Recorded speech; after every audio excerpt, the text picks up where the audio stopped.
Amani iwe nanyi ndugu zangu wapendwa. Utabiri wa nyota kutoka kwa Ahishamshi. Msomaji wenu ni mimi Zamruni Balul. Nyota ya samaki. Kupotea njia.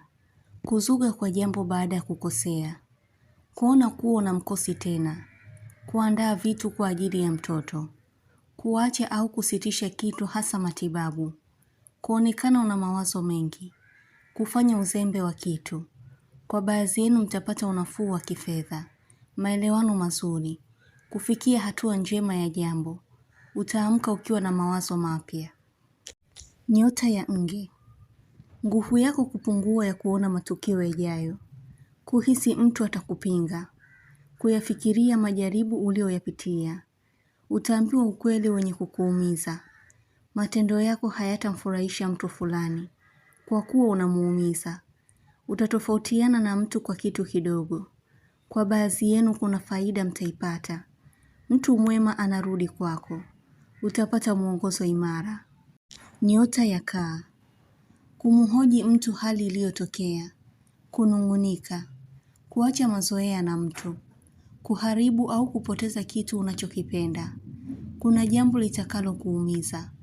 Kumtumia mtu pesa. Mtu atahisi kuwa anakufahamu au anakufananisha. Utakumbushwa jambo na mtoto. Sauti ya mtoto mdogo itakupatia ujumbe wa siri utakao ufahamu.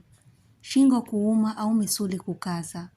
Kwa baadhi yenu kupata ujumbe wa kuhitajika sehemu kwa haraka. Nyota ya Mashuke. Kuamini kuwa utapata kitu unachokitarajia. Kujua kabisa mtu ana malengo mazuri na wewe. Utaambiwa ukweli. Kuhisi mtu ni mnyonge na kuna hali anayoipitia. Utautumia udhaifu wa mtu ili kupata kitu. Kuuchoka upendo wa kinafiki kwa mtu. Hivyo utaachana naye. Kuhisi hali ya kuwashwa kooni au kupaliwa. Itakujulisha kuna jambo muhimu utakaloongea na mtu. Ikiwa hali hiyo itakuwa ni ya kushtukiza. Kumpa mtu kitu unachokipenda. Kutokana na hali ya upendo wako. Utawajua baadhi ya watu wanaokuchukia. Nyota ya Ng'ombe. Kupata taarifa ya msiba. Moyo wako kushtushwa na kitu. Utakuwa mwenye kuyarudisha matukio ya nyuma kwa kumbukumbu. Utatumiwa au kupata pesa usiyoitarajia. Mtu anahisi kuwa unajua kitu. Utapata habari ya mtu ambaye unamfahamu. Nyota ya Mbuzi. Kuacha uraibu kwa baadhi yenu wenye utumiaji. Kutafuta dawa ya kuponesha kidonda. Kumsikia mtu akilalamika. Kuona ukungu wa asubuhi kama mvuke au moshi uliotanda. Ni heri na baraka ipo mbele yako. Kuhudhuria tukio muhimu. Kwa baadhi yenu kupata anguko au kuvurugikiwa kwa jambo. Nyota ya Simba. Kukubaliana na mtu sana kwa kila mnalolipanga. Kufuta namba ya mtu. Kujua namna ya utumiaji wa kitu. Kufuatilia jambo uweze kuelewa zaidi. Kupata mabadiliko baada ya kuamua kitu. Nyota ya Punda. Utaulizwa swali ambalo utashindwa kulijibu. Kutafuta pesa kwa juhudi uweze kutimiza lengo lako. Kuchukia uvivu wa mtu.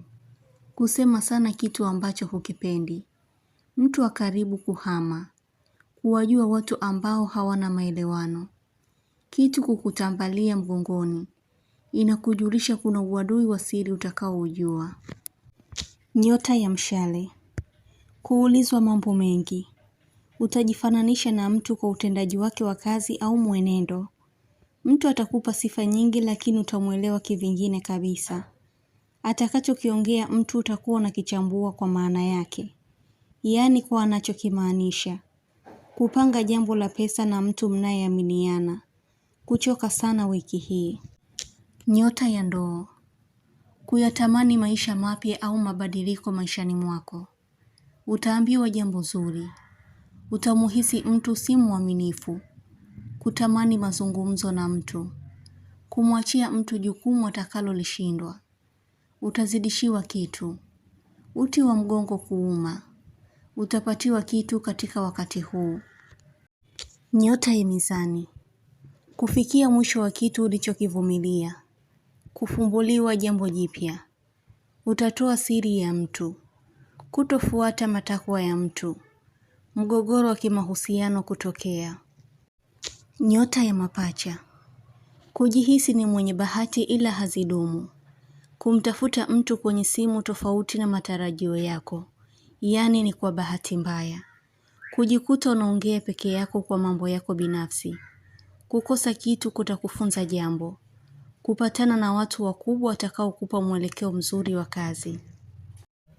Utabiri huu unatoka kwa Ahishamshi. Usiache kusubscribe channel hii ya Ahishamshi, kuonesha umoja wenu na upendo. Mengi mazuri yatawafikia. Usisite kulike, kucomment na kushare. Kwa mawasiliano zaidi mtafute kwa namba hii +254 724 729 804. Unaweza kumpata kwa WhatsApp, kwa grupu la elimu, utabiri wa kila siku, tafsiri ya ndoto, ishara na tiba. Umoja wenu ni muhimu sana. Shukran.